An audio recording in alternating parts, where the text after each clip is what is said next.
नमस्कार, स्वागत छ यहाँहरूलाई नेपाल अनलाइन स्कुलको युट्युब च्यानलमा। आज हामी कक्षा 10 को स्वास्थ्य, जनसङ्ख्या र वातावरण शिक्षा भन्ने जुन विषय छ त्यो विषय अन्तर्गत रहेको एकाइ 4 मा पर्ने नेपालको जनसाङ्ख्यिक स्थिति र वातावरणको विगतमा एसईमा सोधेका प्रश्न, त्यस्तै एसएलसीमा पहिला सोधेका प्रश्न र सोध्न सक्ने एसईमा सोध्न सक्ने खालका प्रश्नहरू र त्यसको उत्तरहरू यो भिडियोमा लिएर आएका छौँ। ल भाइ बहिनीहरू, अब हामीले योभन्दा अघिको भिडियोमा एकाइ 4 कै अति छोटो प्रश्न उत्तर जुन चाहिँ एक मार्क्स अथवा 1 अङ्क प्राप्त हुन्छ जसबाट त्यसलाई हेरिसकेका छौँ, त्यसको समाधान गरिसकेका छौँ, त्यसका प्रश्नको उत्तरहरू गरिसकेका छौँ। आज चाहिँ हामी छोटो उत्तर अर्थात् ग्रुप बीमा पर्ने जसले चाहिँ 4 अङ्क क्यारी गर्छ, जुन चाहिँ 4 अङ्क जसबाट 4 अङ्क हामी प्राप्त गर्छौँ हो त्यही क्वेसन, त्यही प्रश्न र त्यसको उत्तरहरू हामीले यो भिडियोमा लिएर आएका छौँ। एकाइ 4 को नेपालको जनसाङ्ख्यिक स्थिति र वातावरण र विगतमा एसई अथवा एसएलसीमा सोधेका प्रश्न र सोध्न सक्ने खालका प्रश्नहरू हामीले यो भिडियोमा हेर्नेछौँ है त।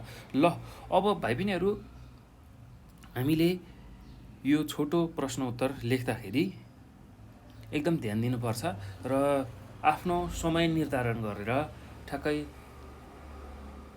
छोटो समयमा धेरै कुराहरू लेख्न सक्ने भएर आफू तयार भएर बस्नुपर्छ र प्रत्येक क्वेसन सल्भ गर्दाखेरि एउटा सर्टेन टाइम छुट्याउनुपर्छ। यति मिनटमा चाहिँ म यो क्वेसन भ्याउँछु भनेर तपाईँहरूले त्यही अनुसार लेख्नुभयो भने एकदम सहज रूपमा चाहिँ एसईको परीक्षा राम्रो गर्न सक्नुहुन्छ। र अर्को कुरा भनेको भाइ बहिनीहरू, तपाईँहरूले के ख्याल गर्नु होला भने मैले यहाँ जे कुराहरू सिकाउँछु, जे कुराहरू भन्छु त्यो मुख्य बुँदाहरू म आवश्यक बुँदाहरू लेखिदिन्छु र त्यसैलाई आफ्नो भाषामा तपाईँहरूले व्याख्या गर्नुभयो भने अझ सहज हुन्छ, तपाईँहरूलाई पनि सहज हुन्छ र एसईमा विशेष गरेर तपाईँहरूको मार्किङ अथवा तपाईँहरूले कसरी मार्क्स ल्याउनुहुन्छ, अङ्क प्राप्त गर्नुहुन्छ भन्दाखेरि तपाईँको मौलिक उत्तर त्यहाँ झल्कियो भने आफ्नै भाषा शैली राखेर लेख्नुभयो, मौलिक रूपमा आफ्नो उत्तरहरूलाई दिनुभयो भने एकदम सहज रूपमा तपाईँहरूले अङ्क प्राप्त गर्न सक्नुहुन्छ। तपाईँको मौलिकतालाई नै प्राथमिकता दिइन्छ एसईमा, त्यसैले आफ्नो मौलिकता झल्काएर लेख्ने कोसिस गर्नुहोस्, अभ्यास गर्नुहोस् है त। म यहाँ विशेष रूपमा यो भिडियोमा यहाँ प्रश्नको उत्तरहरू गर्दाखेरि कुनै कुराहरू लेखाइदिन्छु, मुख्य बुँदाहरू, अरू कुराहरू म व्याख्या गरिदिन्छु। त्यसलाई राम्रोसँग ध्यानपूर्वक तपाईँहरूले सुन्नु होला है, एकदम ध्यानपूर्वक सुन्नु होला र त्यही चिज सम्झेर आफ्नो एसईको परीक्षामा लेख्नु होला है त। र विशेष गरेर एसईलाई नै फोकस गरेर एसईका विद्यार्थीलाई राम्रो होस् भनेर हामीले यो भिडियोहरू बनाइरहेछौँ। एकाइमा रहेको छोटो प्रश्न उत्तर, अति छोटो प्रश्न उत्तर र लामो प्रश्न उत्तर जुन चाहिँ एसईमा सोधिरहेको छ र सोध्न मिल्ने खालको प्रश्नहरू हामीले गरिरहेछौँ। ल यही कुरा तपाईँहरूले ख्याल गर्नु होला र विशेष गरेर एकदम ध्यानपूर्वक यसलाई सुन्नु होला, हेर्नु होला, बुझ्नु होला र परीक्षामा लेख्नु होला है त। त्यो गर्नुभयो भने तपाईँहरूले राम्रो अङ्क प्राप्त गर्न सक्नुहुन्छ। ल अब हामी हाम्रो विषयवस्तुतिर जाउँ। आज हामी विशेष गरेर छोटो प्रश्न उत्तरहरू गर्छौँ जुन चाहिँ 4 मार्क्स आउँछ एउटा प्रश्न गरे बापत। ल अब प्रश्नमा जाउँ। हाम्रो पहिलो प्रश्न छ, पहाडी प्रदेशका भौतिक पक्षको चर्चा गर्नुहोस् भनेर सोधेको छ। ल यो चाहिँ एसईको 2075 सालमा सोधेको प्रश्न रहेछ। ल अब पहाडी प्रदेश भन्ने बित्तिकै पहिला त यसको कति रेन्जमा पर्छ त यो भन्दाखेरि पहाडी प्रदेश समुद्र सतहदेखि 610 मिटरदेखि 4877 मिटरको उचाइमा अवस्थित हुन्छ। ल पहिला यति कुरा तपाईँहरूले जान्नु पऱ्यो है त। ल म पहिला सुरुमा सबै कुराहरू भनिदिन्छु तपाईँहरूलाई सजिलो होस् सुन्नको लागि र त्यसपछि म मुख्य बुँदाहरू लेखाइदिन्छु र त्यसलाई व्याख्या गरिदिन्छु है त। ल त्यसलाई सुन्नु होला। ल सुरुमा अब यसको उत्तरमा के लेख्न सक्नुहुन्छ भने पहाडी प्रदेश कतिदेखि कतिसम्म फैलिएको छ त्यो कुरा हामीलाई थाहा हुनु पऱ्यो। कति मिटरदेखि कति मिटरसम्म फैलिएको छ समुद्र सतहदेखि, त्यो कुरा हामीले थाहा हुनुपर्छ। त्यसैले यसको उत्तरमा पहाडी प्रदेश समुद्र सतहदेखि 610 मिटरदेखि 4877 मिटरको उचाइमा अवस्थित छ भनेर तपाईँहरूले लेख्न सक्नुहुन्छ है। अब हामीलाई पहाडी प्रदेशको भौतिक पक्षहरूको कुरा गरेको छ, चर्चा गर्नुपर्ने छ, प्रश्नले त्यो सोधेको छ। अब त्यो हो भने भौतिक पक्ष अन्तर्गत के पर्छन् त्यही कुरालाई व्याख्या गर्दै जानुपर्छ है त। ल एकदम सहज छ, केही गाह्रो छैन है। प्रदेशमा अब यो जुन हाम्रो पहाडी प्रदेश छ त्यसमा मझौला खालका पर्वतीय श्रृङ्खलाहरू छन्। यहाँको जलवायु न्यानो र कोमल छ, हावापानी स्वस्थकर छ, त्यो कुरा पनि लेख्न सक्नुहुन्छ है।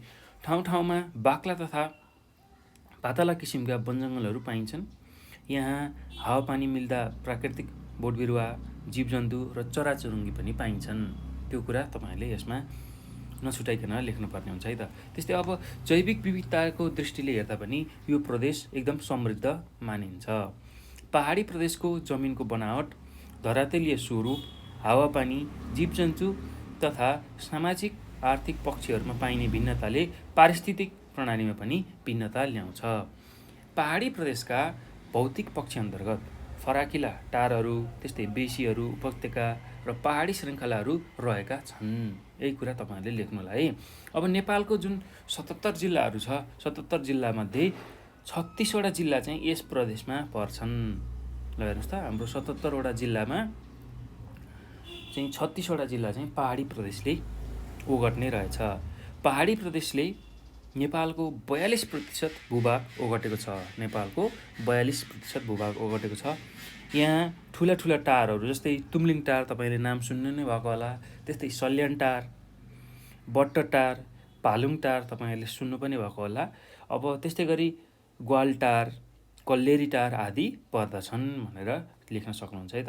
अब अर्को कुरा यसमा के थप्न सक्नुहुन्छ भने यस प्रदेशलाई महाभारत लेक, मध्यभूमि र चुरे वा शिवालिक श्रेणी गरी 3 समूहमा विभाजन गरिएको छ।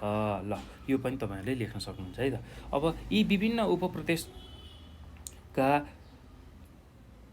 भौतिक पक्षहरूको विभिन्नताले गर्दाखेरि पारिस्थितिक प्रणालीमा विविधता छ भनेर तपाईँहरूले यसरी उत्तर लेख्न सक्नुहुन्छ है त।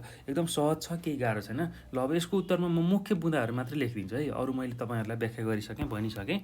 ल पहाडी प्रदेश भन्ने बित्तिकै अब कतिदेखि कतिसम्म फैलिनु पर्यो? पहाडी प्रदेश कतिदेखि कतिसम्म फैलिने रहेछ भन्दाखेरि समुद्र अथवा समुद्र सतहदेखि 610 मिटर देखि 4877 मिटरसम्मको उचाइमा फैलिने रहेछ पहाडी प्रदेश है त। ल यो कुरा याद गर्नुहोला। अब यहाँ मझौला खालका पर्वतीय श्रृङ्खला छन्। मझौला पर्वत श्रृङ्खलाहरू छन्। ल श्रृङ्खलाहरू, मझौला खालका पर्वत श्रृङ्खलाहरू पाइन्छन् है त। अब अर्को कुरा भनेको हावापानी, त्यस्तै गरेर वनजङ्गल, चराचुरुङ्गी, त्यसै गरी अर्को भनेको जीवजन्तु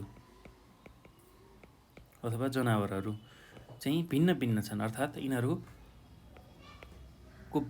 पनि विविधता पाइन्छ भनेर लेख्न सक्नुहुन्छ है त। अब अर्को कुरा यसमा के लेख्न सक्नुहुन्छ? भौतिक पक्ष भन्ने बित्तिकै यहाँ चाहिँ फराकिला टारहरू,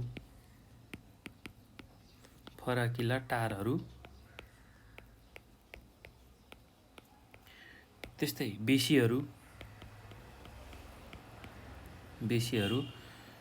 र उपत्यका पर्छन् भनेर लेख्न सक्नुहुन्छ है त। ल त्यस्तै अब नेपालको जुन 77 जिल्ला छ, 77 जिल्लामध्ये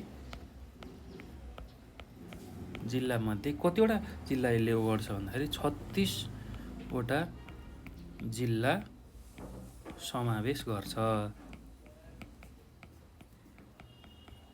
ल यो पनि लेख्न सक्नुहुन्छ है त। अब यहाँ ठुल्ठुला टारहरू जुन तुमलिङ टार भने, सल्यान टार, बुट्ट टार, पालङ टार, ग्वाल टार, कल्लेरी टारहरू यस्ता खालका टारहरू पर्दछन्। त्यो कुरा पनि तपाईँहरूले लेख्न सक्नुहुन्छ। र अर्को मुख्य कुरा भनेको यसले चाहिँ नेपालको कुल भूभागको 42% भूभाग ओगटेको छ। 42% भूभाग ओगटेको छ। ल ओगटेको छ भनेर लेख्न सक्नुहुन्छ है। हाम्रो जुन नेपालको जम्मा भूभाग छ त्यसको 42% चाहिँ यसले ओगटेको छ भनेर लेख्न सक्नुहुन्छ। ल यति चाहिँ तपाईँहरूले नछुटाइकन लेख्नु होला। अब यो पछि हामी अर्को प्रश्नमा जाउँ। अब दोस्रो प्रश्नमा जाउँ। दोस्रो प्रश्नमा के छ भन्दाखेरि वातावरण संरक्षणका प्रमुख कार्यहरूको सूची बनाई कुनै एउटाको छोटकरीमा व्याख्या गर्नुहोस् भनेर सोधेको छ। ल यो पनि एससीको 2075 सालमा विभिन्न प्रदेशहरूमा सोधेको प्रश्न हो है त। र अब हामीले के बुझ्नुपर्छ भने वातावरण संरक्षण चाहिँ एकदमै जरुरी छ। वातावरण संरक्षण गरिएन भने त्यसले हामीलाई नै असर गर्छ, किनभने हामी त्यही वातावरणभित्र रहेका छौँ। हामी वातावरण केही सेरोफेरोमा रहेका हुन्छौँ। हामी स्वस्थ हुनु छ भने वातावरण स्वस्थ हुनुपर्छ, त्यसैले यसको संरक्षण गरिनुपर्छ भनेर हामीले बुझ्नुपर्छ। अब कसरी गर्न सकिन्छ त्यही कुरालाई हामी लेखौँ है त। अब प्राकृतिक वातावरणलाई जोगाएर राख्नु वा पारिस्थितिक प्रणाली खलबलिन नदिनुलाई वातावरण संरक्षण भनिन्छ। ल त्यो कुरा तपाईँहरूलाई थाहा हुनु पर्यो। यसको उत्तर तपाईँहरूले यसरी लेख्न सक्नुहुन्छ है। पहिला त वातावरण संरक्षण भनेको के हो पहिला परिभाषा लेख्नुहोस्। वातावरण संरक्षण भन्ने बित्तिकै प्राकृतिक वातावरणलाई जोगाएर राख्नु वा पारिस्थितिक प्रणाली खलबलिन नदिनुलाई वातावरण संरक्षण भनिन्छ। अब वातावरण संरक्षणका मुख्य कार्यहरू चाहिँ के हुन सक्छन् भन्दा एउटा त वन जङ्गलको संरक्षण, दोस्रो भू संरक्षण, त्यस्तै तेस्रो फोहोर मैला व्यवस्थापन र चौथो प्रदूषण नियन्त्रण। ल यही कुरालाई तपाईँहरूले लेख्न सक्नुहुन्छ है त। ल यसको उत्तरमा के गरी लेख्नु होला भने सुरुमा त वातावरण संरक्षण भनेको के हो त्यही कुरा लेख्नु होला। ल पहिला वातावरण संरक्षण भनेको प्राकृतिक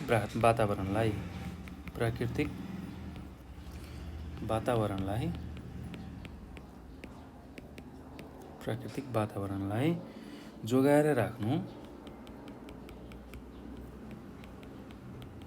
जोगाएर राख्नु वा पारिस्थितिक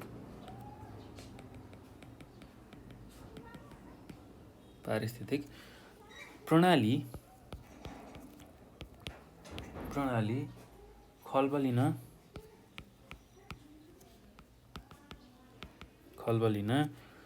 नदिनुलाई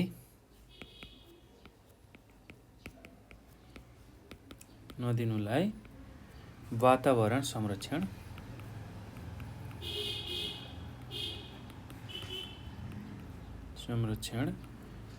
भनिन्छ। ल यति कुरा तपाईँहरूले लेख्नु होला है।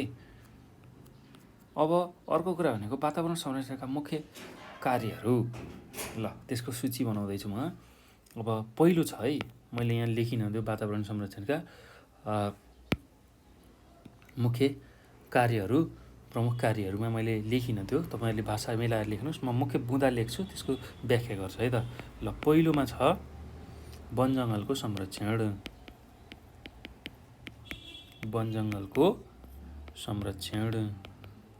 ल वन जङ्गलको संरक्षण भन्ने बित्तिकै अब हामीले के बुझ्नुपर्छ भन्दाखेरि वातावरण संरक्षणमा वन जङ्गलको महत्त्व हुने भएकाले वन तथा भू संरक्षण मन्त्रालयले यस सम्बन्धी काम गरिरहेको छ र काम गर्नुपर्छ। त्यो कुरा तपाईँहरूले लेख्नुपर्छ है त। अब दोस्रोमा अर्कोमा छ भू संरक्षण। ल यदि भू संरक्षण गर्न सकिएन भने विभिन्न बाढी पहिरो, भूस्खलन, माटोहरू खस्ने हो यस्तो खालको समस्याहरू आउँछ। बाढी पहिरो आदिको नियन्त्रण गरी जमिन जोगाउनुलाई भू संरक्षण भनिन्छ। ल भू संरक्षण भनेको के रहेछ भन्दाखेरि बाढी पहिरो आदिको नियन्त्रण गरी जमिनलाई जोगाउने कामलाई नै भू संरक्षण भनिन्छ। चरण क्षेत्र त्यस्तै गरी वृक्षारोपण र वन संरक्षणले भू संरक्षणमा सहयोग पुर्याउँछ। हेर्नुहोस् त, छुट्टै चरण क्षेत्र छुट्याउने अथवा एउटा निश्चित ठाउँमा मात्र चरण गर्ने, त्यस्तो व्यवस्था गर्ने, वृक्षारोपणहरू गर्ने र वन संरक्षण गर्दाखेरि भू संरक्षण हुन सक्छ र हुन जान्छ। त्यसैले भू संरक्षण गर्नु पर्यो भने हामीले वृक्षारोपण गर्नु पर्यो, वन संरक्षण गर्नु पर्यो, त्यो कुरा हामीले बुझ्नु पर्यो है त। ल त्यही कुरा तपाईँहरूले लेख्न सक्नुहुन्छ। अब अर्को बुँदामा फोहोर मैला व्यवस्थापन। ल अब हाम्रो घरबाट, उद्योग कल कारखानाबाट धेरै फोहोरहरू निक्लिरहेको हुन्छ हो। त्यो निक्लिएको फोहोरलाई उचित व्यवस्थापन गर्नु पर्यो। जस्तै कि ठोस फोहोर छ भने त्यो ठोस फोहोरलाई छुट्टै व्यवस्थापन गर्नु पर्यो। तरल फोहोर छ भने त्यसलाई पनि छुट्टै तरिकाले व्यवस्था गर्नु पर्यो। र त्यही ठोस फोहोरमा पनि त्यस्तो खालको फोहोर हुन्छ जसलाई चाहिँ हामी पुनः प्रयोग गर्न सक्छौँ हो। त्यस्तो खालको फोहोरहरूलाई पनि छुट्याएर पुनः प्रयोगमा ल्याउन सकिन्छ है त। त्यो गरियो भने चाहिँ त्यसले केमा सहयोग गर्छ? वातावरण संरक्षणमा सहयोग पुग्छ। ल अब अर्को बुँदा भनेको प्रदूषण नियन्त्रण। ल अब विभिन्न प्रदूषणहरू छ, वायु प्रदूषण छ, ध्वनि प्रदूषण छ, त्यस्तै गरेर जल प्रदूषण छ हो, त्यस्तै गरी जमिन प्रदूषण छ हो। यस्ता खालका विभिन्न प्रदूषणहरू छन्। त्यसलाई चाहिँ हामीले नियन्त्रण गर्न सक्यौँ भने वायु प्रदूषण नियन्त्रण हुँदाखेरि हाम्रो वरपरको जुन वातावरण छ त्यसको हावा स्वच्छ हुन्छ। त्यो कुरा हामीलाई थाहा हुनुपर्छ। र स्वच्छ हावा भएपछि हामी स्वस्थ र निरोगी भई बाँच्न सक्छौँ। त्यो कुरा हामीले थाहा पाउनुपर्छ है त। ल त्यसरी अब विभिन्न जुन प्रदूषणहरू छ त्यसलाई नियन्त्रण गर्न सकियो भने हाम्रो वातावरण जोगिन्छ, वातावरणको संरक्षण हुन पुग्छ।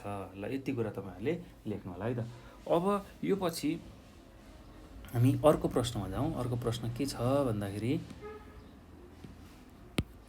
तराई र हिमाली प्रदेशको सामाजिक तथा आर्थिक पक्षबीच तुलना गर्नुहोस् भनेर सोधेको छ। ल एकदम सहज छ, केही गाह्रो छैन। तराई र हिमाली प्रदेशको के कुरा तुलना गर्नु पर्यो? सामाजिक र आर्थिक तुलना गर्नु पर्यो। ल एकदम सजिलो छ, केही गाह्रो छैन। यो पनि एसईमै सोधेको प्रश्न हो है त। ल अब एकातिर तराई प्रदेश लेखौँ, अर्कोतिर हिमाली प्रदेश लेखौँ है त। तराई प्रदेश एकातिर र अर्कोतिर हिमाली प्रदेश।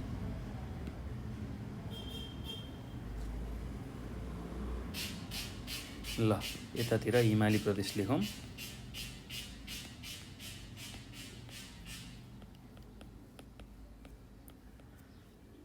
ल अब तराई प्रदेश हेर्नुहोस् है। तराई प्रदेश भन्ने बित्तिकै के कुरा बुझ्नुपर्छ भने मलिलो भूभाग भएको प्रशस्त अन्न उत्पादन हुने। ल यसमा लेख्न सक्नुहुन्छ, तराईमा पहिलो बुँदामा मलिलो भूभाग भएको प्रशस्त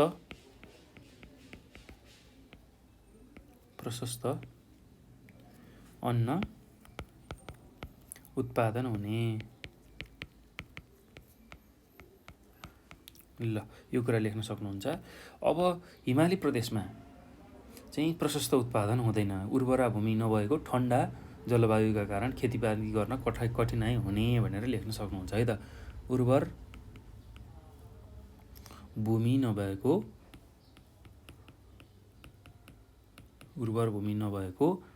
ठन्डा जलवायुका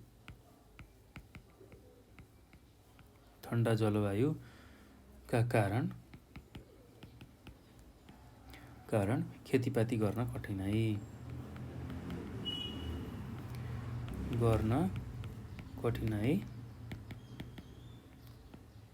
हुने। ल यति कुरा लेख्न सक्नुहुन्छ है त। अब अर्को बुँदामा लेखौँ। अर्को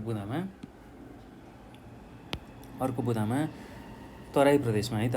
यहाँ ठुला सहरहरू छन् र मानिसहरू कृषि, व्यापार, जागिर जस्ता पेसा गर्छन्। यहाँ ठुला सहरहरू छन्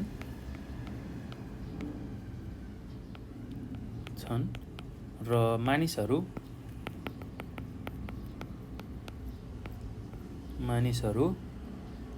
कृषि, व्यापार, जागिर जस्ता पेसा गर्छन्। ल यही कुरा लेख्न सक्नुहुन्छ। अब हिमाली प्रदेशमा हेरौँ है त। हिमाली प्रदेशमा यहाँ खर्क घाँसे मैदान भएकाले मानिसहरू पशुपालन व्यवसाय गर्छन्। ल यहाँ खर्क, त्यस्तै गरी घाँसे मैदान,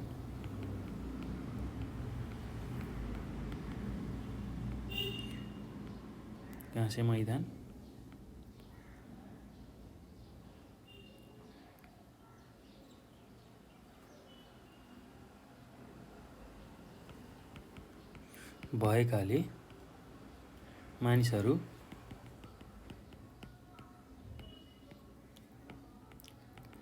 पशुपालन व्यवसाय गर्छन्। ल चरण क्षेत्र राम्रो हुन्छ है। हिमाली क्षेत्रमा चरण क्षेत्र राम्रो भएको हुनाले चाहिँ उनीहरू पशुपालन गर्छन्। ल अब अर्को बुँदामा लेख्न सक्नुहुन्छ। अर्को बुँदामा हिमाली प्रदेशमा यहाँ कहीँ बाक्लो र कहीँ पातलो बस्ती छ। यहाँ कहीँ बाक्लो र कहीँ पातलो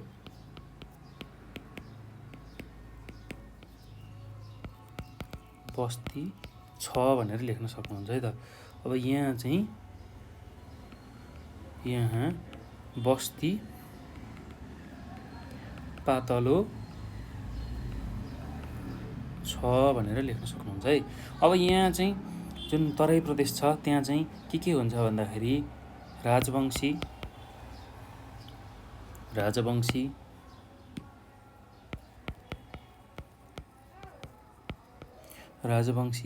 थारू,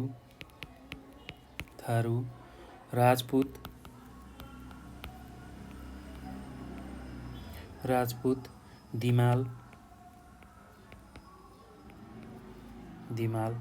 सतार, माझी आदि जातका मानिस बस्छन्।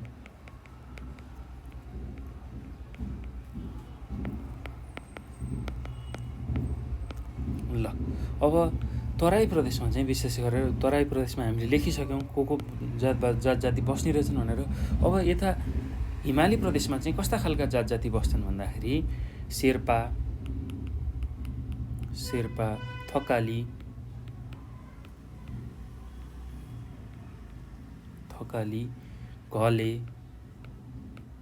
घले,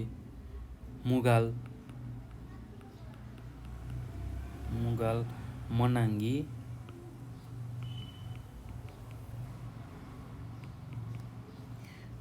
आदि जातका मानिस बस्छन् भनेर लेख्न सक्नुहुन्छ है त। ल अब अर्को बुँदामा लेखौँ। अर्को बुँदामा के लेखौँ भने अब सञ्चारको आधुनिक साधन तथा रोजगारी, शिक्षा, यातायात, व्यापार, स्वास्थ्य आदि सुविधा पुगेकाले जीवनस्तर उच्च छ भनेर लेख्न सक्नुहुन्छ है त। तराई प्रदेशमा सञ्चारका आधुनिक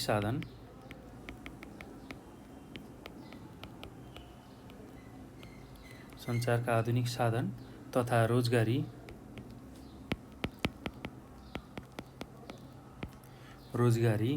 शिक्षा, यातायात, व्यापार, स्वास्थ्य आदि सुविधा पुगेकाले जीवनस्तर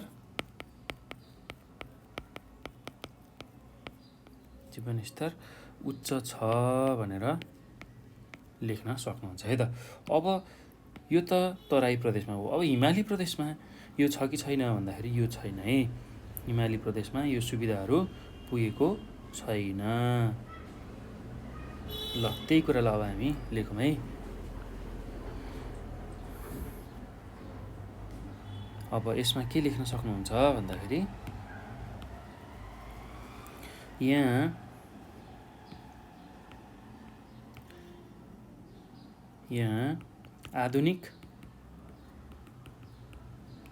आधुनिक सुविधाहरू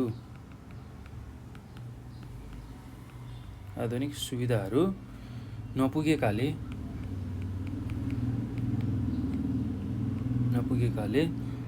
यहाँको लवाइ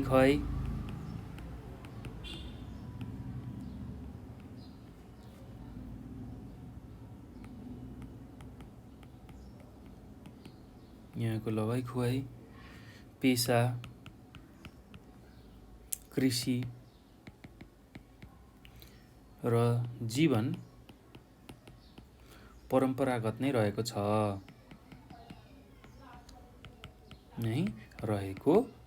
भनेर लेख्न सक्नुहुन्छ है त। अब अर्को एउटा बुँदा पनि लेखौँ, हेर्नुहोस् है।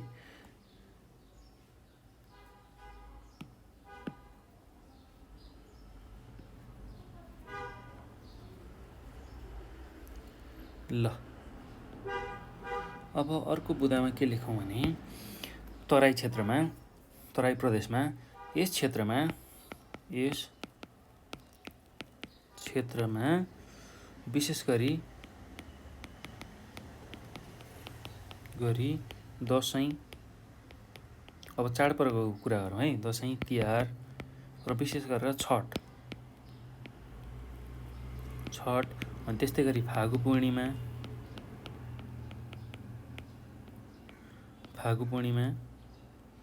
माघी,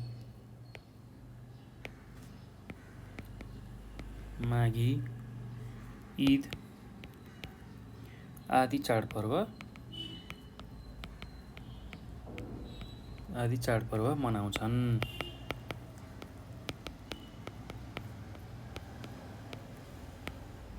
ल यो कुरा लेख्न सक्नुहुन्छ। अब अर्को हिमाली प्रदेशमा चाहिँ के हुन्छ भन्दाखेरि यहाँका मानिसहरूको मुख्य धर्म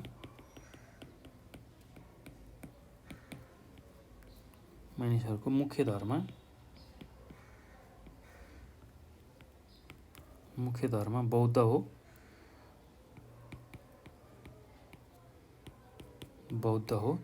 र यिनीहरू राष्ट्रिय चाडपर्वको साथै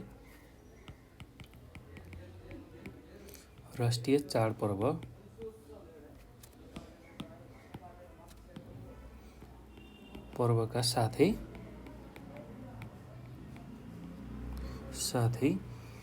लोसार चाड मनाउँछन्। ल उनीहरूको मुख्य चाड भनेको लोसार हो। ल लोसार चाड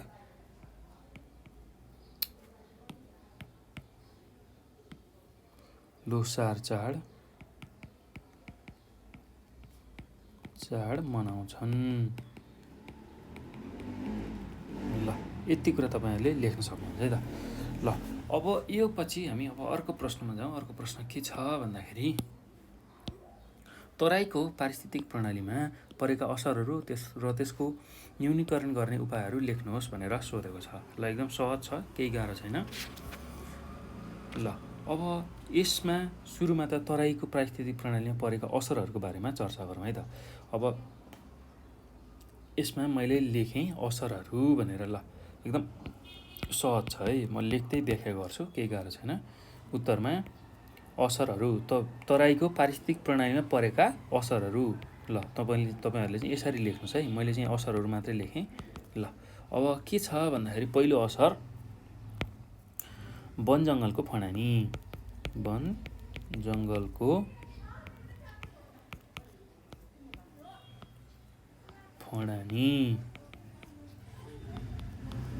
ल अब दोस्रो असर के छ भन्दाखेरि वन जङ्गल अतिक्रमण गरी जमिन खाली राख्नु। वन जङ्गल अतिक्रमण गरी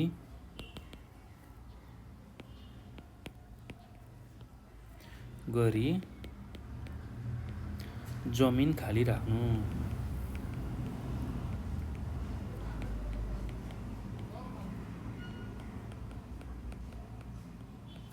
त्यस्तै अर्को भनेको वन जङ्गलमा वस्तुभाउ चराउनु। वन जङ्गलमा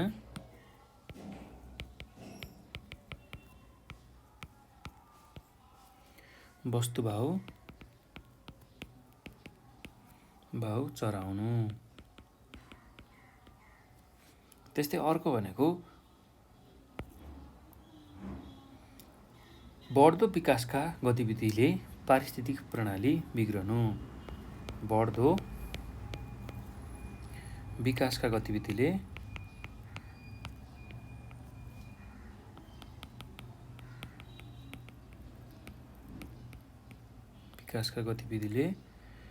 पारिस्थितिक प्रणाली बिग्रिनु।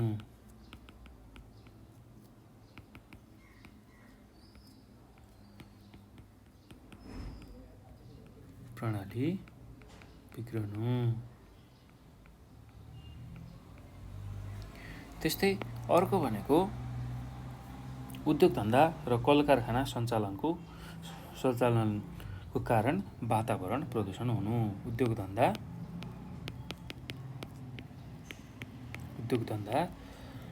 र कल कारखाना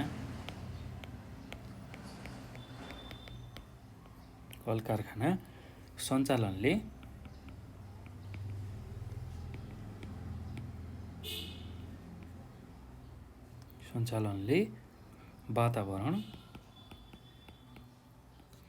प्रदूषण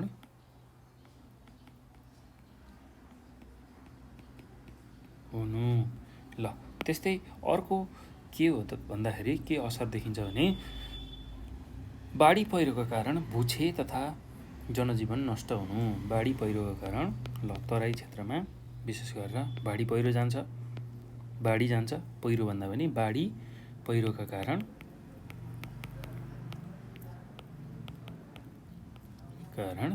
भूक्षय तथा जनजीवन नष्ट हुनु।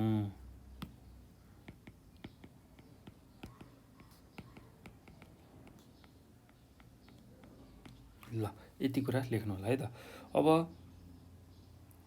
अर्को भनेको बाढीले बगाएर ल्याएका ढुङ्गा माटो र अन्य वस्तुहरूले उर्वरा र मलिलो जमिन पुरेर अनुत्पादक जमिन बनाउनु। ल त्यो पनि लेख्न सक्नुहुन्छ है त। बाढीको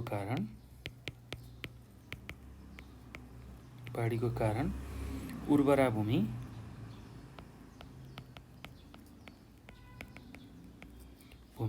अनुत्पादक हुनु।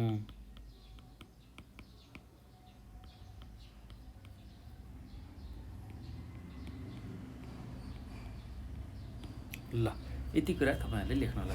अब यो त भयो असर। अब त्यो असरहरूलाई न्यूनीकरण गर्ने उपायहरू। ल असरहरूलाई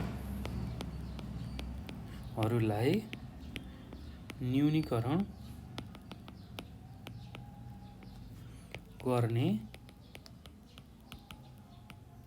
उपायहरू। ल के गर्न सकिन्छ त्यही कुरालाई हामी बुझौँ है त। असरहरूलाई न्यूनीकरण गर्ने उपायहरू। ल पहिलो उपाय के हुन सक्छ भने वन जङ्गल सही ढङ्गले प्रयोग गर्ने। वन जङ्गल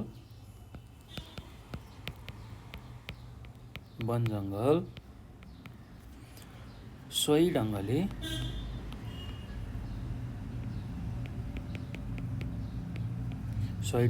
प्रयोग गर्ने। ल यो कुरा लेख्नु पर्यो। त्यस्तै जमिनबाट प्राप्त हुने स्रोतको सही व्यवस्थापन र प्रयोग गर्ने।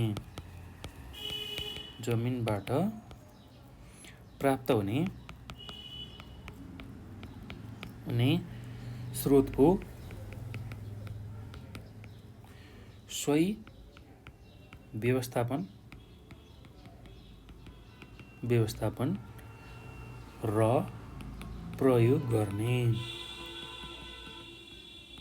त्यस्तै अर्को के हुन्छ भन्दाखेरि विकास निर्माणका कुनै पनि काम गर्नु अघि वातावरण मैत्री छ वा छैन त्यो जाँच गरेर मात्रै सञ्चालन गर्ने। अर्थात् वातावरण मैत्री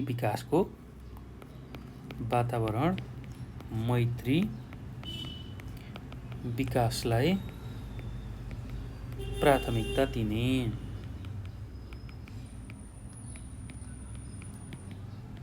ल यो लेख्न सक्नुहुन्छ। त्यस्तै अर्को भनेको उद्योग कल कारखानाबाट निस्केको फोहोर तथा रसायनलाई सही ढङ्गले व्यवस्थापन गर्ने। उद्योग कल कारखानाबाट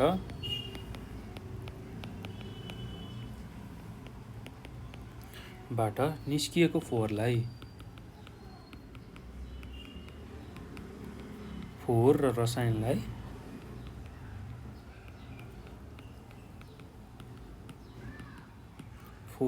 रसायनलाई सही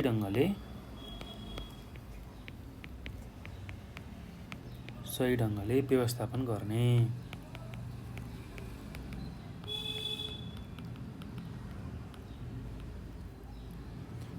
ल त्यस्तै बाटोघाटो तथा खोलाको किनारमा वृक्षारोपण गर्ने।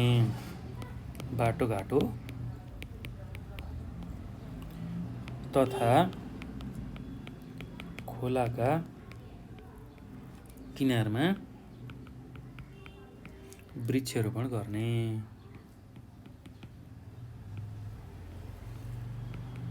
ल यति कुरा चाहिँ तपाईँहरूले गर्नुपर्छ है त।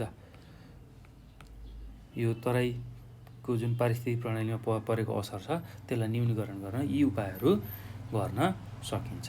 ल यति कुरा तपाईँहरूले लेख्नु होला है त। एकदम सहज छ, केही गाह्रो छैन। अब यो पछि हामी अर्को प्रश्नमा जाउँ। अर्को प्रश्न के छ भन्दाखेरि तराई र हिमाली प्रदेशको भौतिक पक्षबीच तुलना गर्नुहोस् भनेर सोधेको छ। ल यो पनि एसईमै सोधेको प्रश्न हो 2075मा। तराई र हिमाली प्रदेशको भौतिक पक्षको तुलना गर्नुहोस् भनेर सोधेको छ। एकदम सहज छ, केही गाह्रो छैन। ल यसलाई पनि गर्दै जाउँ है त।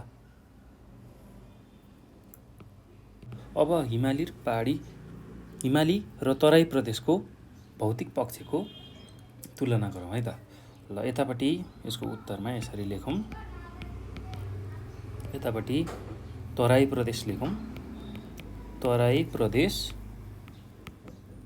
यतापट्टि हामी हिमाली प्रदेश लेखौँ।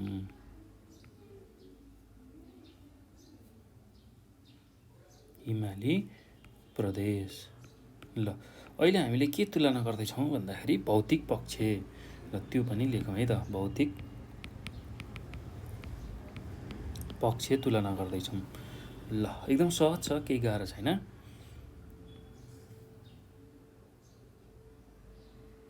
ल अब पहिलो मुद्दामा तराई प्रदेशमा यसको भौतिक पक्षमा के भनेर तुलना गरौँ भने यसको जुन जलवायु छ अथवा हावापानी छ उष्ण एवं आर्द्र जलवायु छ भनेर लेखौँ है त। उष्ण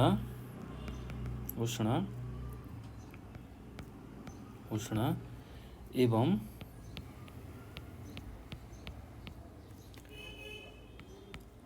आर्द्र जलवायु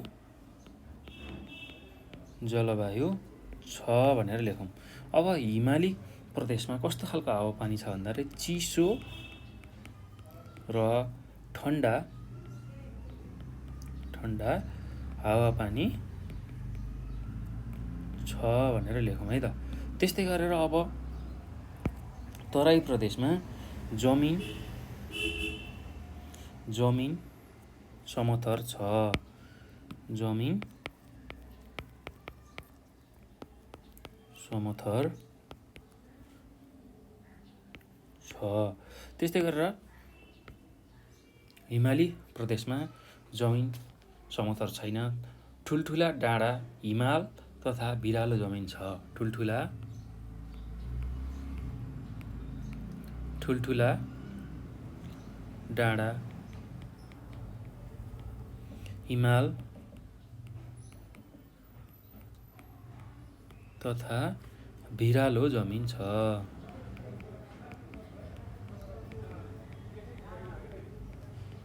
ल यही कुरा लेख्न सक्नुहुन्छ है त। अब अर्को बुँदामा लेखौँ। अर्को बुँदामा तराई प्रदेशमा समुद्र सतहबाट करिब 60 देखि 610 मिटरसम्म अवस्थित छ। समुद्र सतहबाट करिब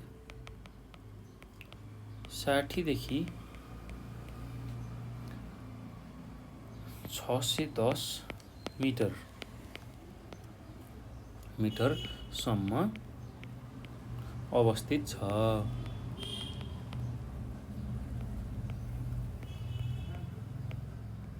ल यति कुरा लेख्नु होला है त।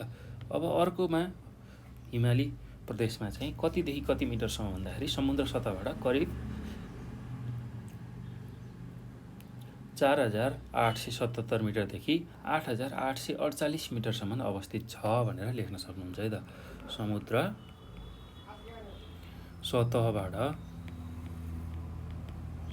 सतहबाट करिब 4877 मिटरदेखि 8848 मिटरसम्म अवस्थित छ।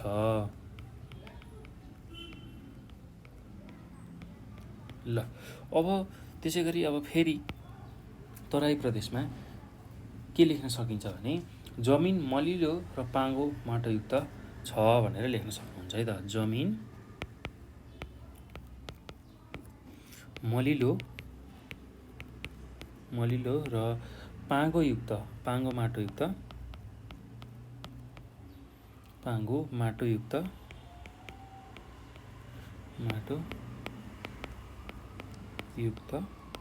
छ। त्यस्तै अब हिमाली प्रदेशमा कस्तो खालको जमिन छ भन्दाखेरि जमिन 3% मात्र कृषि उत्पादनका दृष्टिले योग्य छ भनेर लेखौँ है त। जमिन 3% मात्र कृषि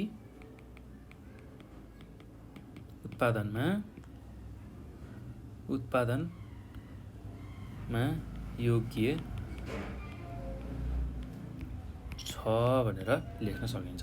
अब अर्को बुँदामा लेखौँ।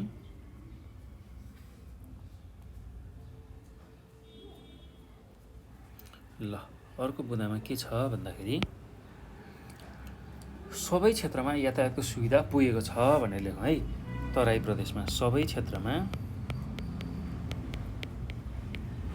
क्षेत्रमा यातायातको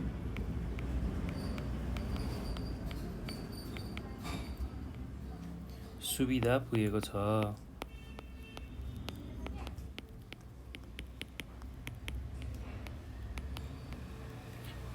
ल त्यस्तै गरी हिमाली प्रदेशमा थोरै मात्र क्षेत्रमा यातायातको सुविधा पुगेको छ भनेर लेख्न सक्नुहुन्छ है।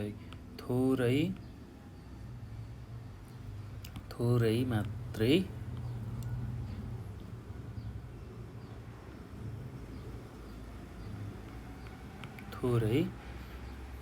क्षेत्रमा मात्र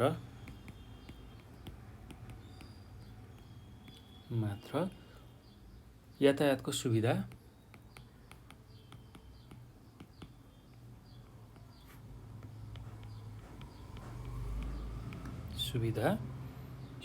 पुगेको छ। ल यति कुरा लेख्न सक्नुहुन्छ है त। अब अर्को बुँदामा के लेख्न सक्नुहुन्छ भने तराई प्रदेशमा धेरै विकास निर्माण भएको छ भनेर लेख्न सक्नुहुन्छ है त। धेरै विकास निर्माण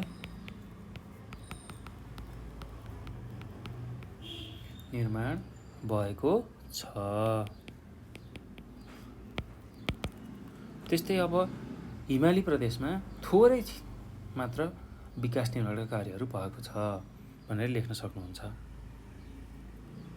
थोरै मात्र विकास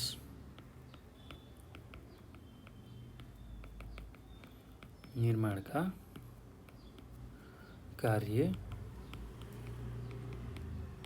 भएको छ भनेर लेख्न सक्नुहुन्छ है त। त्यस्तै अब तराई प्रदेशमा के छ भन्दाखेरि शिक्षा, स्वास्थ्य, सञ्चार तथा अन्य सेवा सुविधाहरू उपलब्ध भएका छन् भनेर लेख्न सकिन्छ। शिक्षा, स्वास्थ्य,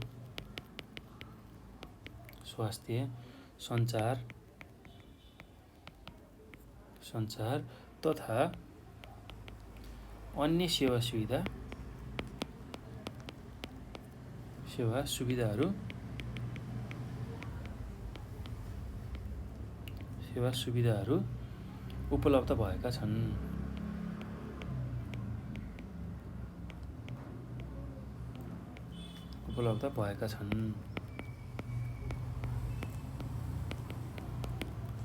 त्यस्तै हिमाली प्रदेशमा शिक्षा, त्यसै गरी स्वास्थ्य,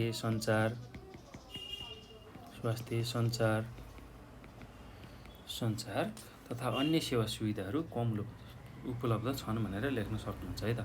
तथा अन्य सेवा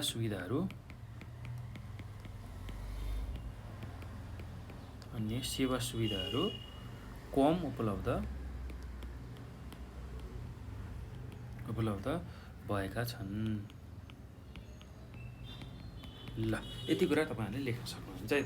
अब यो पछि हामी अर्को प्रश्नमा जाउँ। अर्को प्रश्न के छ भन्दाखेरि पहाडी प्रदेशलाई किन अन्य प्रदेशको तुलनामा जैविक विविधताको धनी मानिन्छ, छोटकरीमा वर्णन गर्नुहोस् भनेर भनेको छ है त। ल एकदम सहज छ यसको उत्तर पनि। यो पनि एसईमै सोधेको प्रश्न हो। ल अब हेर्नुहोस् त यसको उत्तरमा कसरी लेख्न सकिन्छ भने नेपालको पहाडी प्रदेश अन्य भौगोलिक प्रदेशको तुलनामा जैविक विविधतामा धनी छ। हिमाली प्रदेशमा हिउँ पर्ने तथा अत्याधिक चिसो हुने कारणले जैविक विविधतामा कमी छ भने तराई प्रदेशमा बाक्लो आदिवासीका कारण जैविक विविधतामा ह्रास आएको छ भनेर लेख्न सक्नुहुन्छ। हेर्नुहोस् त पहाडमा चाहिँ जैविक विविधता एकदमै धेरै छ भनेर हामीले लेख्न सक्छौँ, किनभने त्यसको भौगोलिक बनावटको कारण त्यहाँ हुने हावापानी, त्यहाँ भएको वनजङ्गल, त्यहाँ भएको जीवजन्तु, चराचुरुङ्गी, वन्यजन्तु हो, त्यो कारणले गर्दाखेरि जैविक विविधताले धनी मानिन्छ। तर हिमाली क्षेत्रमा चाहिँ के रहेछ भन्दाखेरि हिमाली क्षेत्रमा चाहिँ अत्याधिक चिसो भएकोले जैविक विविधतामा कमी छ। त्यस्तै तराई क्षेत्रमा चाहिँ अत्याधिक जुन आबादी अथवा जनसङ्ख्याको कारण जैविक विविधतामा ह्रास आएको छ। त्यसैले चाहिँ अन्य प्रदेशको तुलनामा पहाडी प्रदेशलाई जैविक विविधताको धनी भनेर भनिन्छ, धनी मानिन्छ भनेर तपाईँहरूले लेख्न सक्नुहुन्छ है त। अब अर्को कुरा भनेको यसै गरी हिमाली र तराई प्रदेशका तुलनामा पहाडी प्रदेशमा हावापानी र उचाइ समेतमा विविधता पाइने भएकाले जैविक पक्षमा पनि विविधता देखिन्छ भनेर तपाईँहरूले लेख्न सक्नुहुन्छ है त। र यसको अब मुख्य मुद्दा भनेको पहाडी प्रदेश अन्य प्रदेशभन्दा जैविक विविधताले धनी हुनुका कारणहरूमा चाहिँ पहिलो कारण छ। अब म त्यो बुदागत रूपमा तपाईँहरूलाई लेखाउँदै जान्छु है त।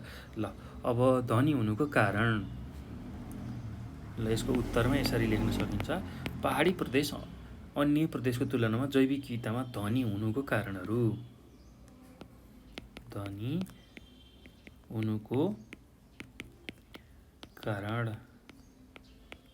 ल यसको बुदागत रूपमा म लेख्दै जान्छु, यसलाई पनि हेर्नु होला है। धनी हुनुको कारण, ल अगाडिको भाषा आफै मिलाएर लेख्नुहोस् है। पहाडी प्रदेशलाई अन्य प्रदेशको तुलनामा जैविक विविधतामा धनी मानिन्छ, त्यो धनी हुनुको कारणहरू भनेर मैले यहाँ लेखाउँदैछु। ल पहिलो कारण के छ भने पहाडी प्रदेशको हावापानीमा विविधता रहनु तथा उचाइ अनुसार जलवायु फरक हुनु। ल पहाडी प्रदेशको हावापानीमा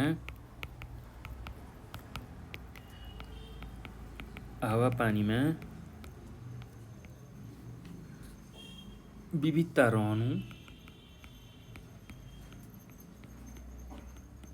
त्यस्तै तथा उचाइ अनुसार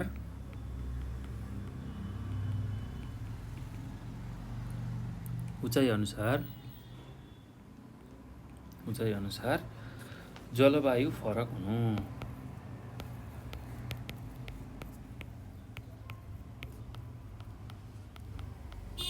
त्यो छ। त्यस्तै अब दोस्रो कारण भनेको पहाडी प्रदेशको हावापानी धेरै प्रकारका वनस्पति र जीवजन्तुको लागि उपयुक्त हुनु। पहाडी प्रदेशको हावापानी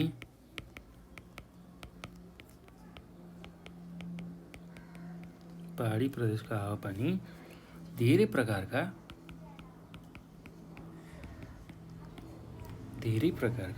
वनस्पति तथा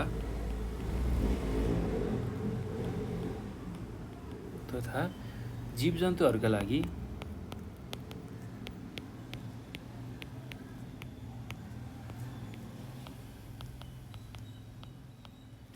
लागि उपयुक्त हुनु।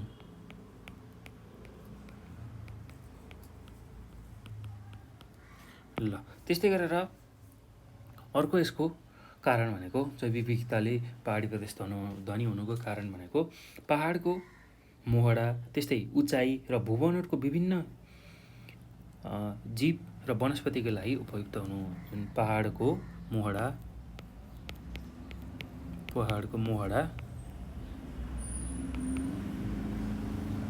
ल मोहडा भनेको जुन आकार अथवा आकृति छ त्यसलाई मोहडा भनेर भन्छौँ है। सामान्य रूपमा बुझ्दाखेरि मोहडा भनेको आकार जुन देखिने जुन चिज छ, पहाडको जुन एक किसिमको जमिन हुन्छ होचो अग्लो माथि तल भएको हो, त्यसलाई मोहडा भनेर भन्छ है। उचाइ र भूबनोट विभिन्न जीव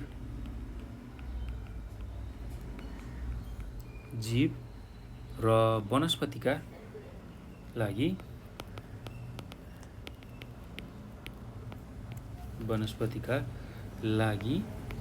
उपयुक्त हुनु भनेर लेख्न सकिन्छ। त्यस्तै गरी अब अर्को बुँदा छ हिमाली र तराई प्रदेशको हावापानीको समेत मिश्रण हुनु। ल हेर्नुहोस् त, अब पहाडी प्रदेशको हावापानी चाहिँ कस्तो खालको छ भन्दाखेरि कुनै हिमाली प्रदेशको जस्तो, कहीँ अलिकति चिसो पनि र कहीँ अलिकता गर्मी पनि जस्तो देखिन्छ। त्यसको मिश्रण देखिन्छ। हिमाल र पहाडको हावापानीको मिश्रण देखिने भएकाले अब जैविक विविधतामा पहाडी प्रदेशलाई धनी मानिन्छ भनेर लेख्न सकिन्छ है त। ल यसको अर्को बुँदामा हिमाली र तराई प्रदेशको हावापानीको समेत मिश्रण हुनु।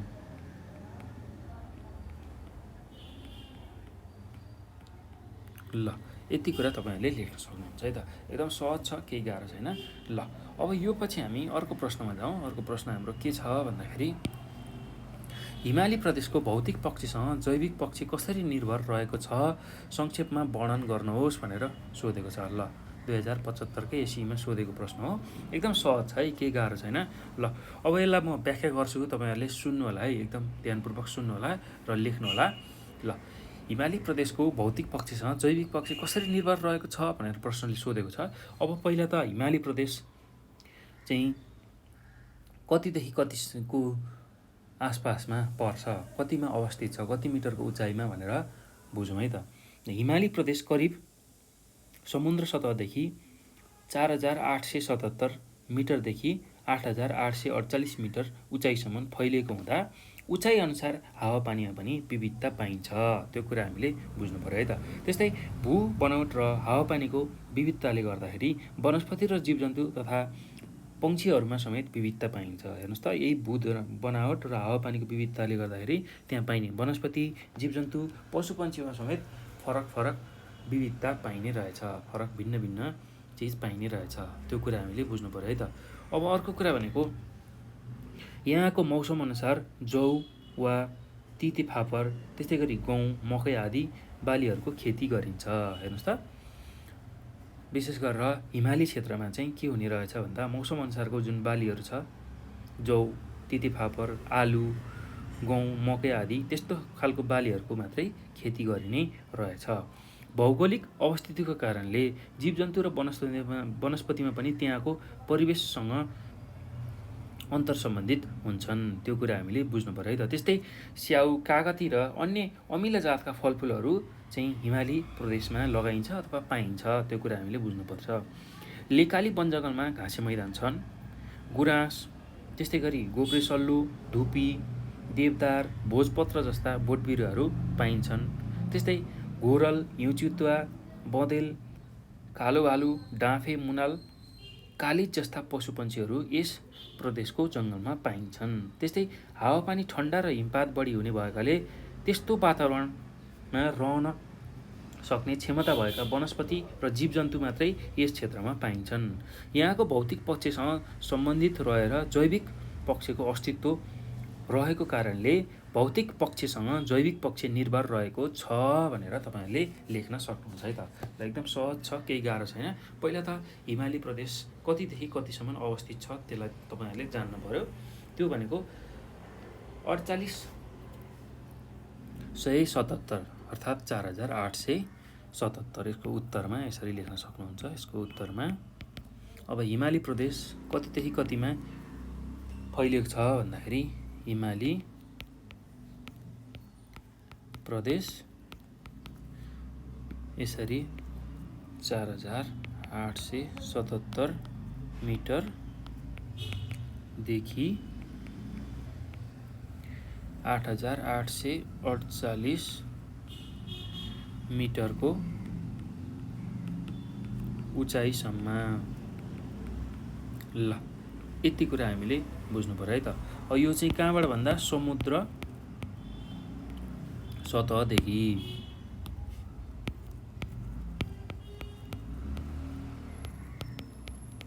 ल यति कुरा तपाईँहरूले लेख्नु पर्यो। अब हिमाली प्रदेशमा जैविक विविधता पाइन्छ किनभने यहाँको हावापानीमा उचाइअनुसार हावापानीमा विविधता पाइन्छ। ल यो कुरा तपाईँहरूलाई थाहा हुनु पर्यो है त। अब अर्को भनेको अब मौसम अनुसारको खेती बालीहरू पाइन्छ, फलफुलहरू। मौसम अनुसारको बाली, खेतीपाती, फलफुल पाइने। ल त्यो कुरा नि तपाईँहरूले छुटाउनु भएन। त्यस्तै अर्को भनेको अब यहाँ घाँसे मैदान पाइन्छ। त्यो घाँसे मैदान पाइने हो। त्यही घाँसे मैदानकै कारणले त्यहाँ चाहिँ पशुपालन जस्तो जुन व्यवसाय छ त्यो फस्टाएको छ। त्यो कुरा हामीले बुझ्नु पर्यो। अब त्यहाँ विभिन्न तरिकाका जुन बोट बिरुवाहरू छ, त्यस्तै पशुपन्छी जीवजन्तु त्यहाँ पाइन्छ। त्यो कुरा हामीले बुझ्नुपर्छ है त। अब अर्को कुरा भनेको त्यहाँको हावापानी र वातावरणलाई सहन सक्ने खालका मात्रै जीवजन्तु र पशुपन्छी पाइन्छन्। त्यो कुरा हामीले बुझ्नुपर्छ हो। यसरी यहाँको भौतिक पक्षसँग सम्बन्धित रहेर जैविक पक्षको अस्तित्व रहेको हुनाले भौतिक पक्ष जैविक पक्षमा निर्भर रहेको छ भनेर तपाईँहरूले लेख्न सक्नुहुन्छ है त। एकदम सजिलो छ, केही गाह्रो छैन। ल अब यो पछि हामी अर्को प्रश्नमा जाउँ। ल एकदम सहज छ, केही गाह्रो छैन। यसको हामीले चर्चा गरिसक्यौँ। यही कुराहरूलाई तपाईँहरूले मिलाएर लेख्नुहोस् है। आफ्नो भाषामा लेख्नुभयो भने तपाईँले राम्रो अङ्क प्राप्त गर्न सक्नुहुन्छ। ल अब अर्को प्रश्न के छ भने हिमाली पारिस्थितिक प्रणालीको संक्षेपमा चर्चा गर्नुहोस् भनेर सोधेको छ। ल यो पनि एकदम सहज छ। यसलाई पनि हामी व्याख्या गर्छौँ, वर्णन गर्छौँ। यसलाई पनि सुन्नु होला, बुझ्नु होला है त। ल अब यसको उत्तरमा के लेख्न सकिन्छ भने पहिला त हिमाली प्रदेश कतिदेखि कतिमा अवस्थित छ, कतिदेखि कतिमा फैलिएको छ त्यो कुरा लेखौँ। हिमाली प्रदेश करिब 4877 मिटरदेखि 8848 मिटरको उचाइसम्म फैलिएको हुँदा उचाइअनुसार हावापानीमा पनि विविधता पाइन्छ। भूबनोट र हावापानीको विविधताले गर्दा वनस्पति र जीवजन्तु पनि विविधता हामी रहेको पाउँछौँ है त। त्यस्तै स्याउ, कागती र अन्य अमिला जातका फलफुलहरू चाहिँ हिमाली प्रदेशमा पाइन्छन्, लगाइन्छ। त्यस्तै हावापानी ठन्डा र हिमपात बढी हुँदाखेरि त्यही अनुसारको वातावरणमा रहन सक्ने खालका जीवजन्तु र वनस्पतिहरू मात्रै यो क्षेत्रमा पाइन्छ भनेर तपाईँहरूले लेख्न सक्नुहुन्छ। अब यसको पनि तीनवटा पक्षहरू छ, भौतिक पक्ष, जैविक पक्ष र सामाजिक तथा आर्थिक पक्ष। त्यही कुरालाई तपाईँहरूले लेख्न सक्नुहुन्छ। अब भौतिक पक्ष अन्तर्गत के कुरा लेख्नु होला भने भौतिक पक्ष भन्ने बित्तिकै अब हावापानी, जमिन त्यहाँको कस्तो छ, भूबनोट कस्तो छ, त्यही कुराहरू लेख्न सक्नुहुन्छ है। अब भौतिक पक्ष अन्तर्गत के लेख्नु होला भने हिमाली क्षेत्रको हावापानी चिसो र सुक्खा छ। हिउँ पर्ने र निकै चिसो हुने कारणले गर्दा 4500 मिटरको उचाइभन्दा माथिको भागमा बोटबिरुवाहरू बाँच्न सक्दैनन्। देशको करिब 35% भूभाग चाहिँ हिमाली प्रदेशले ओगटेको भए तापनि कृषियोग्य जमिन अथवा भूमि भनेको 2% मात्रै छ। त्यस्तै हिमालय, कञ्चनजङ्घा, महालङ्गुर आदि हिमश्रृङ्खलाहरू यसै क्षेत्रमा अवस्थित छन् भनेर भौतिक पक्षमा लेख्न सक्नुहुन्छ है त। त्यस्तै अब जैविक पक्ष छ। जैविक पक्षमा के लेख्न सक्नुहुन्छ भने हिमाली प्रदेशमा लेकाली वनजङ्गल र ठाउँ ठाउँमा घाँसे मैदानहरू छन्। गुराँस, गोब्रेसल्लो, धुपी, भोजपत्र जस्ता बोटबिरुवाहरू यस क्षेत्रमा पाइन्छन्। त्यस्तै जौ, मकै, फापर, गहुँ, आलु, मुला आदि खेती गरिन्छ। त्यस्तै घोरल, हिउँचितुवा, बँदेल, डाँफे, मुनाल, कालिज जस्ता जीवजन्तु यस क्षेत्रमा पाइन्छन् भनेर तपाईँले जैविक पक्षमा लेख्न सक्नुहुन्छ है त। अब त्यस्तै सामाजिक तथा आर्थिक पक्ष छ। त्यसमा के लेख्न सक्नुहुन्छ भने हिमाली प्रदेशमा उर्वर जमिनको कमी, ठन्डा र कठोर जलवायुले गर्दा खेतीपातीमा कठिनाइ छ। प्रशस्त घाँसे मैदान भएकाले चौरी र भेडाच्याङ्ग्रा पालन व्यवसाय नै प्रमुख छ भनेर लेख्न सक्नुहुन्छ। हेर्नुहोस् त, अब घाँसे मैदान प्रशस्त भएको हुनाले त्यहाँ चाहिँ च्याङ्ग्रा पाल्ने काम गरिन्छ। त्यही नै त्यहाँको मुख्य व्यवसाय हो। त्यसै गरी चौरी गाईको पालन गरिन्छ, जहाँबाट दुध, चौरीको छुर्पी, विशेष गरेर चौरीको छुर्पी, चिजको उत्पादन हुन्छ। त्यस्तै यहाँ चाहिँ शेर्पा, थकाली, मुगाल, भोटे आदि जातिहरूको प्रमुख बाहुल्यता रहेको छ। अर्थात् त्यहाँनिर त्यस्ता खालका जाति बसोबास गर्ने गर्छन् भने यस क्षेत्रको जीवनशैली अन्य प्रदेशको भन्दा भिन्न किसिमको छ भनेर तपाईँहरूले सामाजिक तथा सांस्कृतिक पक्षमा लेख्न सक्नुहुन्छ है त। यसैलाई म बुँदागत रूपमा थोरै मात्र लेखाउँछु, तपाईँहरूले बुझिसक्नु भएको छ के कुरा चाहिँ लेख्न पर्ने रहेछ भनेर। ल, अब हिमाली प्रदेश भन्ने बित्तिकै पहिला हिमाली प्रदेश कतिदेखि कतिमा अवस्थित छ त्यसलाई लेखौँ। हिमाली प्रदेश भनेको 4877 देखि 8848 मिटरको उचाइसम्म। कहाँबाट भन्दा समुद्र सतहबाट।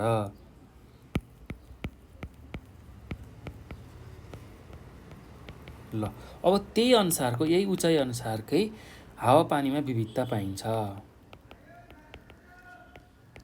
हावापानीमा विविधता पाइन्छ। ल, यो कुरा नि तपाईँले लेख्नु होला है त।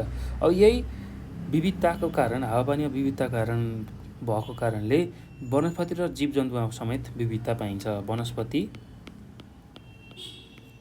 र जीवजन्तुमा पनि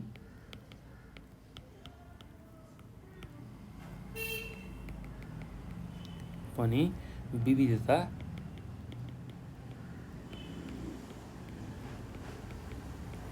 पाइन्छ। ल, त्यो कुरा तपाईँहरूले लेख्नु होला है त। अब अर्को कुरा यसमा छुटाउनै नहुने बुँदा भनेको अब यसको 3वटा पक्षहरू छ। भौतिक पक्ष, त्यस्तै अर्को भनेको जैविक पक्ष र अर्को भनेको सामाजिक तथा सांस्कृतिक पक्ष, आर्थिक पक्ष। सामाजिक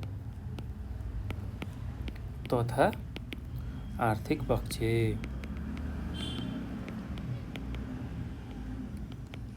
ल, यही कुराहरू लेख्न सक्नुहुन्छ है त। अब भौतिक पक्ष भन्ने बित्तिकै भूगोल सम्बन्धी, भूबनोट सम्बन्धी कुराहरू लेख्न सक्नुहुन्छ। ल, हावापानीको कुरा गर्न सक्नुहुन्छ। हावापानी चिसो र सुक्खा।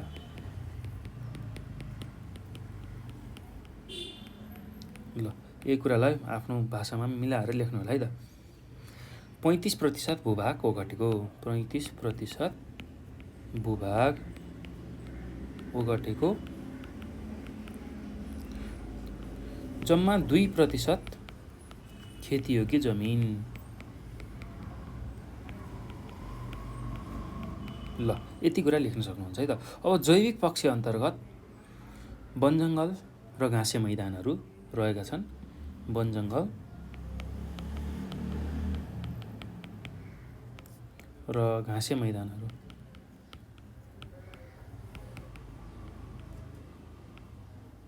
घाँसे मैदानहरू रहेका छन्।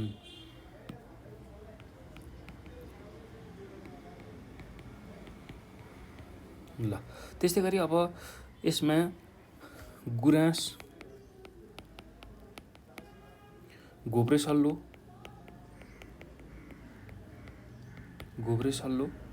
धुपी, भोजपत्र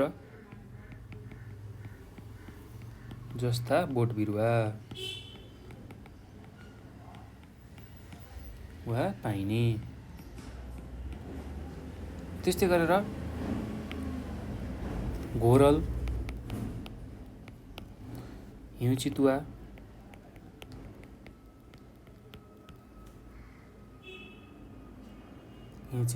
बँदेल, डाँफे मुनाल पाइने। यस्ता खालका जीवजन्तु पाइने। ल त्यस्तै गरेर अब गहुँ, जौ, आलु, फापर खेती हुने। ल यो कुरा लेख्न सक्नुहुन्छ है त। अब त्यसै गरी सामाजिक तथा आर्थिक पक्षमा चाहिँ खेतीपाती गर्न कठिन, किनभने एकदम चिसो र ठन्डा हावापानीको कारण खेतीपाती नहुने। प्रशस्त घाँसे मैदान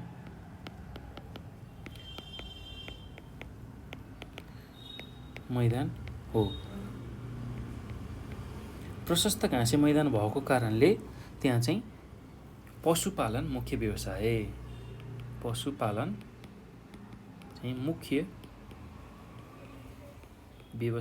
भनेर लेख्न सक्नुहुन्छ है त। अब मैले यहाँ चाहिँ बुँदागत रूपमा लेखाइरहेको छु, तपाईँहरूले चाहिँ यसलाई भाषा मिलाएर आफ्नो भाषिक शुद्धता बनाएर यसलाई लेख्न सक्नुहुन्छ है त। भाषा मिलाएर लेख्न सक्नुहुन्छ। अब त्यस्तै यसमा यो क्षेत्रमा शेर्पा, थकाली, भोटे आदि जातिको बसोबास। ल यही कुरा लेख्न सक्नुहुन्छ है त। अब यो पछि हामी अर्को प्रश्नमा जाउँ। अर्को प्रश्न के छ भन्दाखेरि हिमाली प्रदेशको जैविक पक्ष संक्षेपमा वर्णन गर्नुहोस् भनेर सोधेको छ। ल यो पनि 2070 सालको एसएलसीमा सोधेको प्रश्न है त। एकदम सहज छ, केही गाह्रो छैन।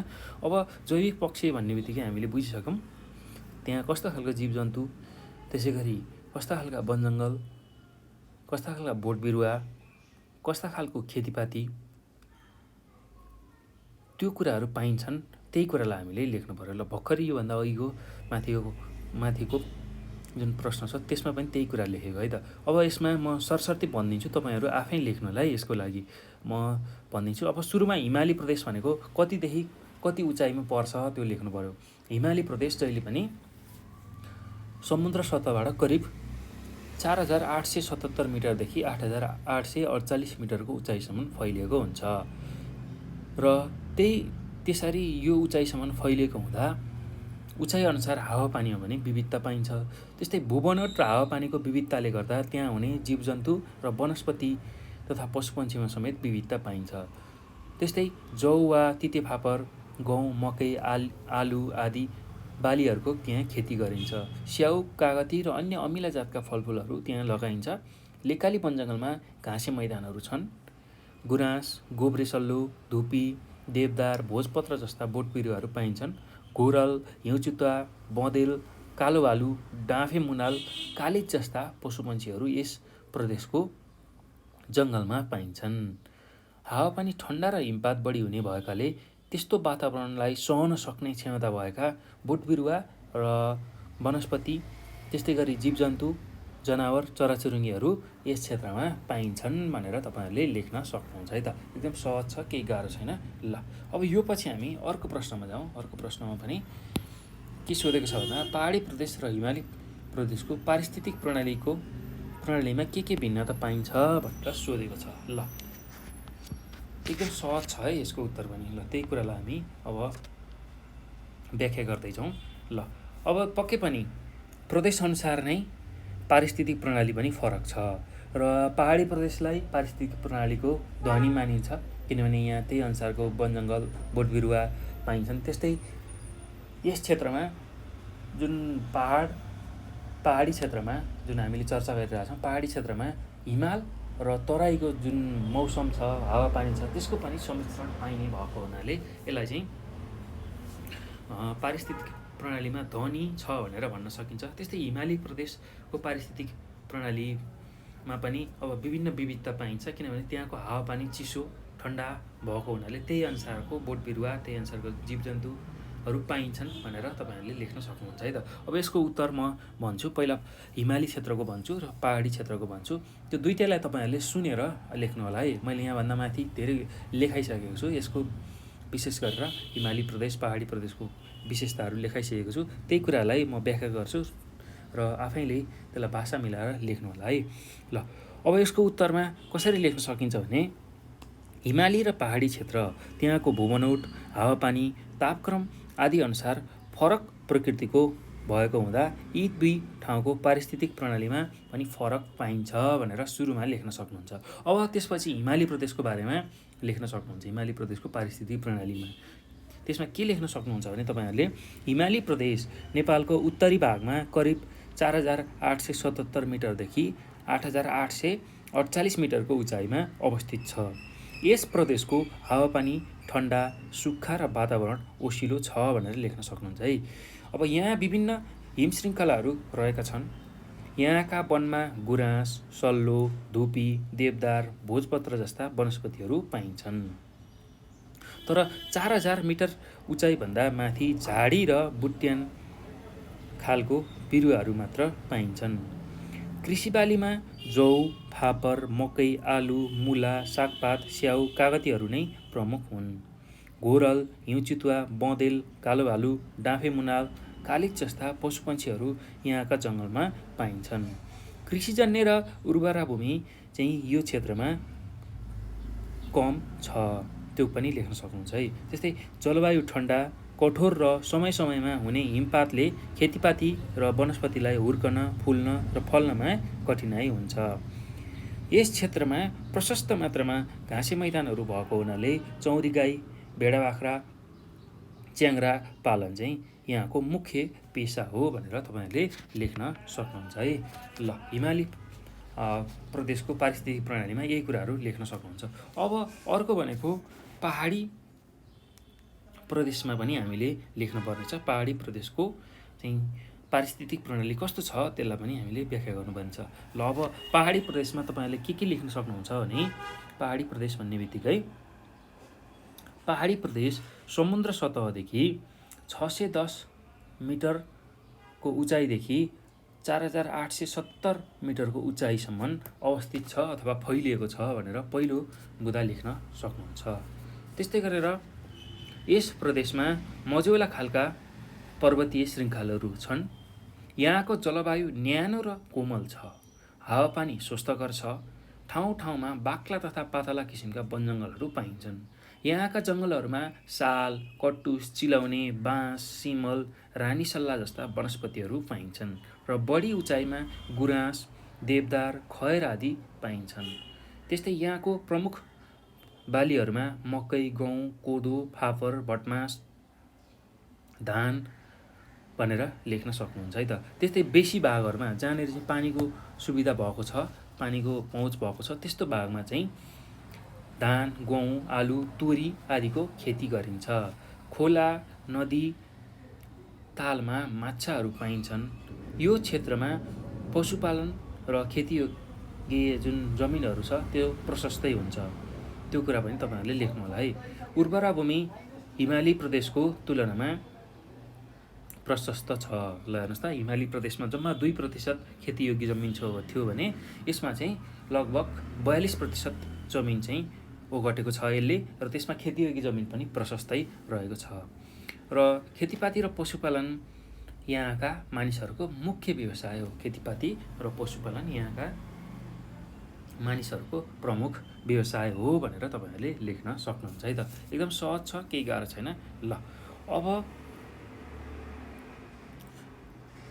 यति नै गरौँ हामीले यो भिडियोमा, र बाँकी रहेको प्रश्नहरू हामी अर्को भिडियोमा हेर्नेछौँ। यसमा यही एकाएकै छोटो प्रश्न उत्तरको अरू जुन प्रश्न र त्यसको उत्तरहरू हामी अर्को भिडियोमा हेर्नेछौँ। तपाईँहरूले यही कुरालाई आफ्नो भाषामा मिलाएर लेख्नलाई, अब सबै चिजहरू मैले यहाँ लेखाउँदा भिडियो लामो हुन्छ र तपाईँहरूलाई हेर्न पनि अप्ठ्यारो हुने भएको हुनाले मैले यहाँ कुनैको लेखाएँ मुख्य बुदाहरू र कुनैलाई मैले व्याख्या गरेँ। अब तपाईँहरूले यसलाई सम्झिन सक्नुहुन्छ भनेर मैले व्याख्या गरेको छु, र यसलाई विशेष गरेर हेर्ने, सुन्ने, एकदम ज्यादा सुन्नुभयो, 2-3 पटक सुन्नुभयो भने तपाईँलाई मजाले याद हुन्छ, र त्यही चिजलाई सम्झेर तपाईँहरूले आफ्नो एसीको परीक्षामा सहजै लेख्न सक्नुहुन्छ है त। एकदम सहज छ, केही गाह्रो छैन भाइ बहिनीहरू। ल नआत्तिकन तयारी गर्नु होला एसीको, र मजाले सक्नुहुन्छ तपाईँहरूले। सुनेकै आधारमा धेरै कुराहरू लेख्न सक्नुहुन्छ। मुख्य बुदाहरू लेख्नुभयो र त्यसमा आफ्नै भाषागत रूपमा त्यसलाई मिलाएर लेख्न सक्नुभयो भने तपाईँहरूले सबैभन्दा बढी अङ्क प्राप्त गर्न सक्नुहुन्छ है त। ल त्यही कुरा मैले यसमा गरेँ। ल भाइ बहिनीहरू, हामी योभन्दा पछाडि पनि यसकै बाँकी रहेको जुन प्रश्न र उत्तर छ त्यसलाई पनि हेर्नेछौँ, र लामो प्रश्न उत्तर पनि हेर्नेछौँ। त्यो भिडियोहरू पनि नछुटाइ हेर्नु होला है त।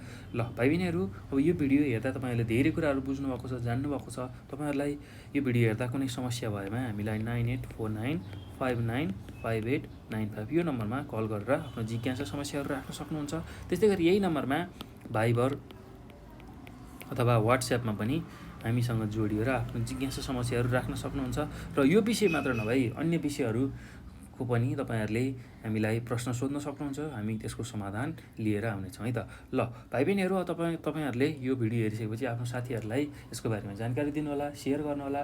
सबैको एसीको लागि हेल्प हुने भएको हुनाले एसी दिने साथीहरूलाई यसको बारेमा जानकारी दिनुहोला, र नेपाल अनलाइन स्कुलको युट्युब च्यानललाई पनि सब्सक्राइब गर्न नभुल्नुहोला। सब्सक्राइब गर्नुहोला, किनभने तपाईँहरूकै लागि हामीले धेरै भिडियोहरू लिएर आइरहेका छौँ। तपाईँहरूलाई पढ्नको लागि सजिलो होस् भनेर हामीले धेरैभन्दा धेरै भिडियोहरू लिएर आइरहेका छौँ। त्यसैले त्यो भिडियोहरूलाई नछुटाइ हेर्नको लागि तपाईँहरूले नेपाल अनलाइन स्कुलको युट्युब च्यानललाई सब्सक्राइब गर्न नभुल्नुहोला। ल भाइ बहिनीहरू, अब यो भिडियो हेर्नुभएकोमा चाहिँ यहाँहरूलाई धेरै धेरै धन्यवाद।